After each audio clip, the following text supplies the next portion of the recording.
আজ সকালবেলা ঘুম থেকে উঠে দেখি কি দারুণ ওয়েদার।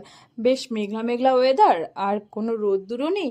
তাই ভাবলাম আজকে চলে যাই একটু বড় কাছারি। তো বেরিয়ে পড়লাম সেই মতো আমরা। আর ছুটির দিনে ঘুরতে যেতে কার না ভালো লাগে, আর রাস্তা আজকে পুরো ফাঁকা ছিল, তো তাড়াতাড়ি চলে এলাম আজকে আমরা এই মন্দিরে। তো এসে দেখি মন্দিরও ফাঁকা। ডালা নিয়ে তাড়াতাড়ি চলে এলাম ঘাটে। তো ঘাট থেকে আমি জল নিয়ে নিলাম, এরপর সতী সাবিত্রীকে সিঁদুর পরিয়ে নেব।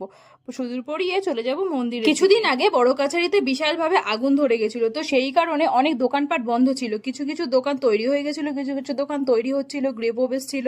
তো সেইগুলো দেখতে দেখতেই আমরা চলে এলাম মন্দিরের দিকে। তাড়াতাড়ি পুজো দেওয়া হয়ে গেল। এবার সাইডে গিয়ে আমরা ধূপধুনো জ্বালাচ্ছি। তো এখানে দেখো বড় বড় গোপাল ঠাকুর বসে আছে, যেগুলো এখানে লোক পুজো দিয়েছিল, তো সেগুলো নিয়ে যেতে পারেনি, এখানে রেখে গেছে। এরপর আমরা চলে গেলাম বাড়ির দিকে। বাড়িতে গিয়ে এখন দুপুর হয়ে গেছে, তো কি খাবো বুঝতে পারছিলাম না, দোকানপাটগুলো বন্ধ ছিল। তো মার বাড়িতে চলে গেলাম, আর মা করেছিল আলু সিদ্ধ ভাত, তো খেয়ে নিলাম সেটা।